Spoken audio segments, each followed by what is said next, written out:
एक नेता जब राजनीति से संन्यास लेता है तो उसके समर्थकों में मायूसी छाती है।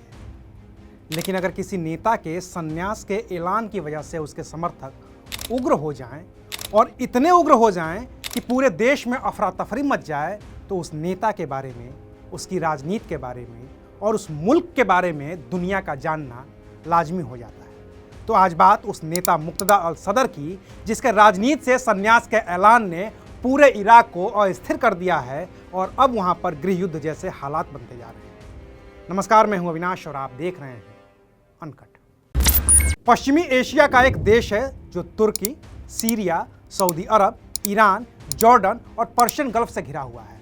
उस देश का नाम है इराक। शिया बहुल आबादी वाला देश, जिसका शासक कभी सद्दाम हुसैन जैसा तानाशाह हुआ करता था। 2003 में इराक में हुए अमेरिकी हमले के बाद जब सद्दाम हुसैन का खात्मा हुआ तो इराक में एक नेता बहुत तेजी से उभरा, जिसका नाम है मुक्तदा अल सदर।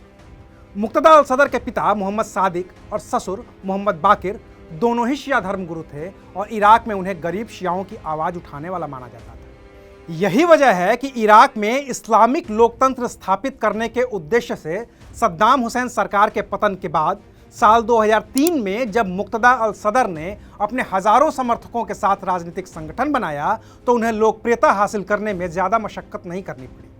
राजनीतिक संगठन के साथ ही मुक्तदा ने एक हथियारबंद लड़ाकों का संगठन भी बनाया, जिसे नाम दिया गया मेहदी आर्मी। मुक्तदा अल सदर की इस फौज ने शुरुआती जंग अमेरिकी सेनाओं से की, जो सद्दाम हुसैन के खात्मे के लिए इराक में घुसी थी और वहीं पर टिक गई थी। बाद में जब इराक में हालात और भी खराब होते गए और इराक में गृह युद्ध शुरू हो गया, तब भी मुक्तदा अल सदर की इस मेहदी आर्मी ने इराकी सेना और अमेरिकी सेना के खिलाफ जंग लड़ी, जिसमें अलकायदा ने भी मुक्तदा का ही साथ दिया। 2008 में जब इराक का गृह युद्ध खत्म हुआ तो मुक्तदा अल सदर ने अपनी आर्मी को भी भंग करने की घोषणा कर दी। तब तक मुक्तदा अल सदर को इराक में शिया का सबसे बड़ा धर्मगुरु माना जाने लगा था। उन्हें मर्जा की उपाधि दे दी गई।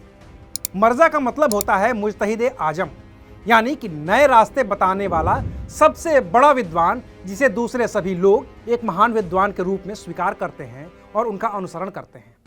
अपने इस कद के साथ मुक्तदा अल सदर ने पूरे इराक में इस्लामिक रीति रिवाजों को स्थापित करने की कोशिश शुरू की और साथ ही दुनिया के सबसे बड़े शिया आबादी वाले मुल्क ईरान की मुखालफत शुरू कर दी, जिसने उनकी राजनीति की धार को और पैना कर दिया। लेकिन इराक में अब भी अमेरिकी सरपरस्ती में ही सरकार चल रही थी, तो मुक्तदा को राजनीतिक तौर पर ताकत नहीं मिल पा रही थी। 2011 में जब अमेरिका इराक से बाहर निकला तो इराक पर फिर से अबू बकर अल बगदादी ने कब्जा कर लिया, जो पहले इराक में अलकायदा का मुखिया हुआ करता था और बाद में जिसने इसका नाम बदलकर इस्लामिक स्टेट ऑफ इराक कर दिया था। उसने खुद को खलीफा तक घोषित कर दिया था। तो एक बार फिर से अमेरिका ने दखल किया। इराक फिर से जंग का अखाड़ा बना और आखिरकार अमेरिका के नेतृत्व में फौजों ने इराक से ISIS और अबू बकर अल बगदादी का खात्मा कर दिया। लेकिन इराक में अस्थिरता बनी रही। तमाम हंगामों, विरोध प्रदर्शनों, अमेरिकी हमलों और लोगों के विद्रोह के बावजूद 10 अक्टूबर 2021 को इराक में संसदीय चुनाव हुए। 329 सीटों के लिए हुए इस चुनाव में मुक्तदा अल सदर की पार्टी सदरिस्ट मूवमेंट को सबसे ज्यादा 73 सीटें हासिल हुई। तब लगा कि 2003 से ही राजनीति के शीर्ष पर बैठने को बेकरार मुक्तदा अल सदर की दिली तमन्ना पूरी हो जाएगी, लेकिन ऐसा हुआ नहीं। गठबंधन बना नहीं और मुक्तदा की इच्छा अधूरी ही रह गई। जून 2022 में मुक्तदा ने अपने सभी 73 सांसदों के साथ इस्तीफा दे दिया और फिर 29 अगस्त को ट्विटर पर ऐलान कर दिया कि वो राजनीति से संन्यास ले रहे हैं। उन्होंने लिखा, मैंने पहले ही राजनीतिक मामलों में दखल न देने का फैसला लिया था, लेकिन अब मैं अपने रिटायरमेंट और सद्र समर्थक आंदोलन से जुड़े सभी संस्थानों को बंद करने का ऐलान करता हूं।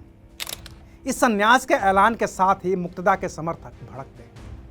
मुक्तदा के एक इशारे पर कुछ भी कर गुजरने को तैयार उनके समर्थकों को अपने नेता का ऐसा फैसला हजम नहीं हुआ और उन्होंने इराक की राजधानी में तबाही मचा दी। कुछ ऐसी तस्वीरें उभरी जैसे पिछले दिनों श्रीलंका में देखने को मिली थी। उनके समर्थकों को उम्मीद है कि उनके हंगामा करने से मुक्तदा अपना फैसला वापस ले लेंगे, और ऐसा है भी, क्योंकि मुक्तदा को जितने कठोर फैसले लेने के लिए जाना जाता है, उतना ही उन्हें अपने फैसलों को पलटने के लिए भी जाना जाता है। अब देखना यह है कि क्या मुक्तदा अपना फैसला वापस लेकर फिर से शांति से वहां चुनाव करवाते हैं या फिर वो अपने फैसले पर अड़े रहकर इराक को फिर से गृह युद्ध में झोंक देना चाहते हैं। आज के लिए शुक्रिया। आप देख रहे थे अनगढ़।